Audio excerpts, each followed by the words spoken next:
السلام علیکم ورحمۃ اللہ وبرکاتہ۔ دوستو، رمضان المبارک میں ایک مسئلہ بہت زیادہ شروع ہو جاتا ہے کہ عورتیں مساجد میں تراویح کی نماز جماعت سے پڑھیں گی یا نہیں۔ دیکھیں، حرام حلال ایک الگ چیز ہے، لیکن رمضان کا مہینہ جو اللہ نے عطا کیا ہے اس میں سب سے پہلی ہماری یہ ذمہ داری ہوتی ہے کہ ہم کسی بھی مستحسن کام کو، کسی بھی مستحب کام کو بھی ترک نہ کریں، کیونکہ اس کا بھی ثواب بہت زیادہ بڑھا دیا جاتا ہے۔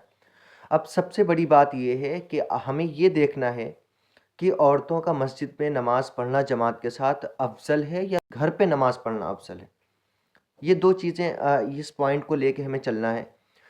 اس پوائنٹ کو آپ بالکل قطع نظر رکھیں کہ جائز ہے یا ناجائز۔ یہاں پہ دو چیزیں بتاتا ہوں۔ عام طور پہ جو دلیل دی جاتی ہے کہ اللہ کے رسول صلی اللہ علیہ وسلم کے زمانے میں عورتیں مسجد میں نماز پڑھا کرتی تھیں، یہ تو حضرت عمر رضی اللہ تعالیٰ عنہ نے ان کو روکا ہے۔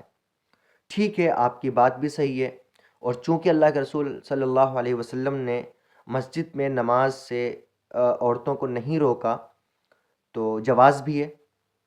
آپ کی بات بالکل درست ہے۔ جو لوگ یہ کہتے ہیں، جو یہ دلیل دیتے ہیں جواز کے لیے، جواز کی حد تک ان کی دلیل درست ہے، لیکن اب میں ایک چیز پہ آتا ہوں کہ جو لوگ اس کو دلیل بناتے ہیں، میں انہی سے پوچھتا ہوں کہ نبی علیہ الصلاۃ والسلام کے زمانے میں مدینہ منورہ میں مسجد نبوی کے علاوہ اور بھی 7 یا 8 مساجد تھیں، کسی بھی مسجد میں عورتوں کا جانا کیا ثابت ہے؟ کیا کسی جگہ ہم کو یہ بات ملتی ہے کہ مسجدوں میں عورتیں جایا کرتی تھیں؟ صرف مسجد نبوی میں اللہ کے رسول علیہ الصلاۃ والسلام کے پیچھے عورتیں نماز پڑھا کرتی تھیں، اور وہ بھی کتنی تاکید تھی کہ پردے کی اتنی تاکید، یہ وہ کتنی شرائط اللہ کے رسول علیہ الصلاۃ والسلام نے لگائے تھے کہ عورتیں نکلیں گی مسجد سے باہر جب مرد نکل جائیں گے، اور بھی بہت ساری چیزیں، میں اس تفصیل میں نہیں جانا چاہتا۔ تو اس سے کیا پتہ چلا کہ مدینے کی اور مسجدوں میں اگر عورتیں نماز نہیں پڑھتی تھی جماعت سے، تو اس سے یہ ثابت ہوتا ہے کہ مسجد نبوی میں کسی خاص مقصد کے تحت ان کو نماز کی اجازت دی گئی تھی۔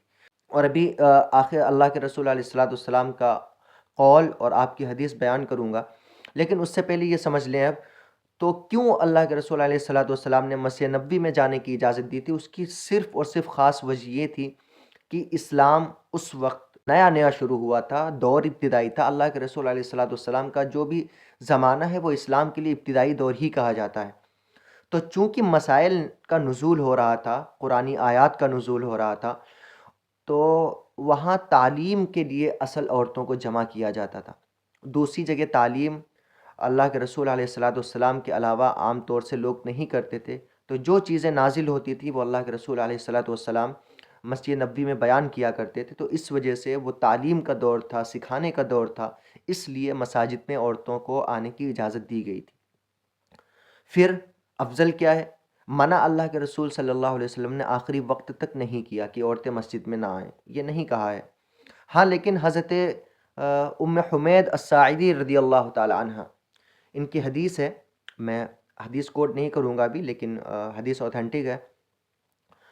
ام حمید رضی اللہ تعالی عنہ نے اللہ کے رسول علیہ الصلاۃ والسلام سے دریافت کی۔ اس حدیث پہ توجہ رکھنا، امام کون ہے وہاں کا؟ خود جناب نبی کریم صلی اللہ علیہ وسلم۔ مسجد کون سی؟ مسجد نبوی، جہاں 50,000 نمازوں کا ثواب، اور پھر جماعت سے نماز کس کے پیچھے؟ اللہ کے رسول صلی اللہ علیہ وسلم کے پیچھے۔ سمجھ گئے؟ اور زمانہ کیسا؟ خیر القرون کا، جن صحابہ کی تربیت اللہ کے رسول صلی اللہ علیہ وسلم نے خود کی ہے، فتنے کا اندیشہ نہیں ہے، اس کے باوجود ان تینوں چیزوں کو اللہ کے رسول نے قطع نظر رکھا صلی اللہ علیہ وسلم۔ اور کیا فرمایا حضرت ام حمید رضی اللہ تعالیٰ عنہ سے کہ گھر کی کوٹری کے اندر تمہارا نماز پڑھنا گھر کے کمرے سے بہتر ہے، اور گھر کے کمرے میں نماز پڑھنا گھر کے احاطے میں نماز پڑھنے سے بہتر ہے، اور گھر کے احاطے میں نماز پڑھنا محلے کی مسجد سے افضل ہے، اور محلے کی مسجد میں نماز پڑھنا مسجد نبوی میں بھی نماز پڑھنے سے افضل ہے۔ یہ لفظ فرمایا اللہ کے رسول صلی اللہ علیہ وسلم۔ اس کے بعد ام حمید رضی اللہ تعالیٰ عنہ نے اپنے گھر میں ہی ایک جگہ کو منتخب کر لیا، اندر کی اندرونی کوٹری میں، اور وہاں وہ تا حیات نماز ادا کرتی رہی۔ تو اس سے کیا آپ بتائیں گے؟ تو یقیناً اس سے یہ بات ثابت ہوتی ہے کہ افضل نہیں تھا مسجد میں جانا عورتوں کا، لیکن اللہ کے رسول تعلیم و تعلم کے لیے وہاں بلایا کرتے تھے۔ سمجھ گئے؟ وہاں جانے کی اجازت تعلیم و تعلم کے لیے تھی، نہ کہ عورتوں کی عام اجازت تھی، چونکہ یہ حدیث ہم کو بتاتی ہے کہ اللہ کے رسول صلی اللہ علیہ وسلم کے نزدیک بھی عورتوں کا مسجد میں جانا افضل نہیں تھا۔ تو اب یہ بتائیے، جواز عدم جواز کو چھوڑیے، رمضان میں آپ افضل کام کرنے کو پسند کریں گے یا پھر غیر افضل کام کو کرنے کو پسند کریں گے؟ اور پھر مزید، اب نہ تو مسجد نبوی میں عورتوں کا مسئلہ، یہاں جو ہمارے محلے میں وہ جو سوال اٹھ رہے ہیں، نہ تو یہاں مسجد نبوی ہے، نہ نبی کریم صلی اللہ علیہ وسلم جماعت کروا رہے ہیں، اور نہ ہماری محلے کی مسجد میں نماز پڑھنا مسجد نبوی کے ثواب کے برابر ہے۔ تو جب وہ تینوں وجوہات بھی نہیں پائی جا رہی جن کے پائے جاتے ہوئے اللہ کے رسول صلی اللہ علیہ وسلم نے ام حمید رضی اللہ تعالیٰ عنہ کو منع کر دیا تھا اور یہ کہا تھا افضل ہے گھر میں نماز پڑھو، تو ہمارے ہاں تو یہ فضیلتیں بھی نہیں پائی جا رہی، مزید پرفتن دور ہے، تو اب آپ کس چیز کو ترجیح دینا چاہیں گے، افضلیت کو یا غیر افضل کو؟ یہ بتائیے۔ تو ظاہر ہے کوئی بھی عقل مند شخص ہوگا، کوئی بھی عقل مند ہوگا، وہ یہ کہے گا کہ رمضان المبارک میں جب کسی مستحب عمل پر بھی، کسی نفل کام پر بھی اللہ 70 گنا ثواب دیتا ہے، تو ہم افضل کام کر کے 70 گنا کیوں نہ لیں؟ سمجھ رہے؟ ایک تو پہلے ہی گھر میں نماز پڑھنا مسجد میں نماز پڑھنے سے افضل ہے، بات سمجھیے گا، مسجد میں نماز پڑھنے سے گھر پہ نماز پڑھنا افضل ہے، اور اس کے بعد اس افضلیت کا بھی ثواب رمضان میں 70 گنا بڑھ جاتا ہے۔ تو اب آپ بتائیے آپ نے کیا کرنا ہے؟ سمجھ رہے ہیں؟ تو یہ مختصر سی بات تھی جو میں نے بتا دی، اور یہ سمجھنے والوں کے لیے کافی ہے، جو ہٹ دھرمی پہ لگے ہیں ان کا مسئلہ نہیں ہے۔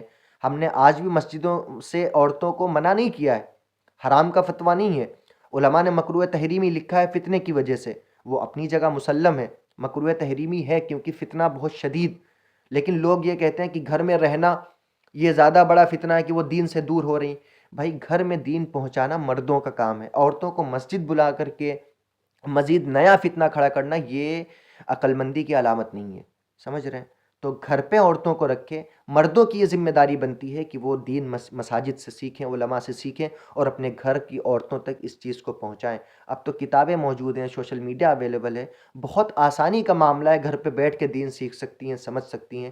تو اس تکلف کی ضرورت نہیں ہے کہ عورتوں کو مسجد بلا کر کے مزید نئے مسائل کھڑے کیے جائیں، نئے فتنوں کا دور آ جائے، اور مزید علماء کے لیے ذمہ داریاں بڑھ جائیں، ان کے لیے اور ٹینشنیں بڑھ جائیں۔ تو خدا کے واسطے اس چیز کو سمجھیں، اپنی عورتوں کو گھر میں رکھیں، گھر میں نماز پڑھنا ان کے لیے افضل ہے، کار ثواب ہے، زیادہ ثواب کا باعث ہے۔ اللہ تعالی ہمیں اور آپ کو سمجھنے کی توفیق دے۔ وآخر دعوانا ان الحمد للہ رب العالمین۔